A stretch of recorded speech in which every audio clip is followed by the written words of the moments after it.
আসসালামু আলাইকুম, কেমন আছেন সবাই? আশা করছি সবাই ভালো আছেন। নতুন আরেকটি ব্লগ নিয়ে চলে আসলাম। সকালবেলায় ঘুম থেকে উঠেই একটু বারান্দায় আসলাম দেখার জন্য। এখানে আসলে দাঁড়ালে একটু শান্তি শান্তি অনুভূত হয়। এরপরে হচ্ছে ড্রয়িং রুমে এসে দেখি এই দুজন ভাই বোন টিভি দেখছে, কত বড় একটা দুষ্টু দুটো। এরপরে আমি দেখলাম যে মুয়াজ বেবিটা খাচ্ছে। আমি তারপরে হচ্ছে তার মম্মিকে বললাম আমি মুয়াজকে খাইয়ে দিই। এরপরে মুয়াজকে খাইয়ে দিয়ে আমি খেতে বসলাম। আর সাভারটা আজকে নাস্তা কিছুই করেনি, একটু শুধু তাকে দুধ খাইয়ে দিয়েছি আর একটা ডিম করে দিয়েছি। এরপরে আমি বারান্দায় চলে আসলাম একটু চা খেতে।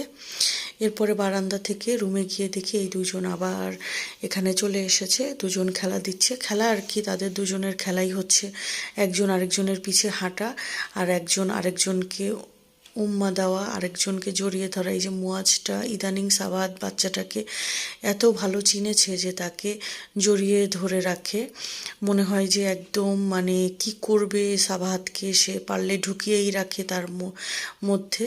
এরপরে একটু বের হলাম, হঠাৎ দেখি এই শপটাতে অনেকগুলো পর্দার কালেকশন, সেই জন্য একটু নামলাম। সাবাহাতের জন্য একটা স্কুল সিলেক্ট করতে গিয়েছিলাম। এরপরে সেখান থেকে এসে খেতে বসলাম। তো আজকে সকালবেলায় আম্মু ভাজি করেছে দেখে আমি হচ্ছে সকালেই লোভ লেগে গিয়েছিল আম্মুর স্পেশাল মরিচ মাখানো দিয়ে একটু ভাত খাবো, তো দুপুরবেলায় সেটা আর মিস করলাম না, খেয়ে নিলাম। তারপরে হচ্ছে পেঁপে নিরামিষ ছিল, আম্মুর বারান্দার হচ্ছে লাউ শাক ছিল, সেটা দিয়ে রুই মাছ দিয়ে রান্না করেছে।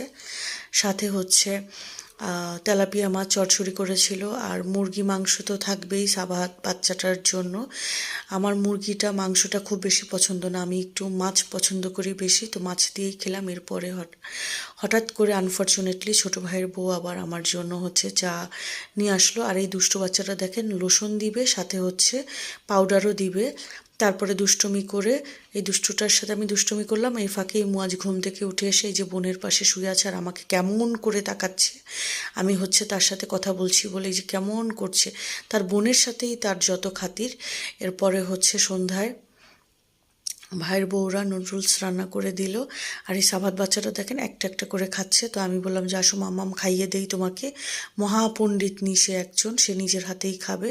তো যাই হোক, এরপরে আমি খাইয়ে দিলাম। তারপরে আবার হচ্ছে চানাচুর দিয়ে মুড়ি দিয়ে ছোলা দিয়ে মাখিয়ে দিল, এটা খুব মজা লেগেছে। এরপরে হচ্ছে রাতের খাবার খেতে বসলাম, কারণ আমি চলে আসবো আমার বাসায়। তো রাতের খাবারে ছিল ফুলকপি দিয়ে হচ্ছে সিম দিয়ে রুই মাছ, সাথে হচ্ছে তেলাপিয়া মাছ চচ্চড়ি ছিল, মুরগি ছিল আর হচ্ছে গরুর মাংস ছিল। যদিও আমার কাছে এগুলো একদমই ভালো লাগে না, আমি মাছটা দিয়েই খেলাম আর সবজিটা দিয়ে। এরপরে হচ্ছে নিজের বাসার উদ্দেশ্যে রওনা দিয়ে দিলাম।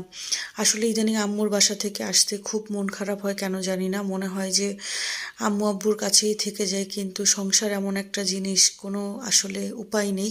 তো আজকের ভিডিও এই পর্যন্ত।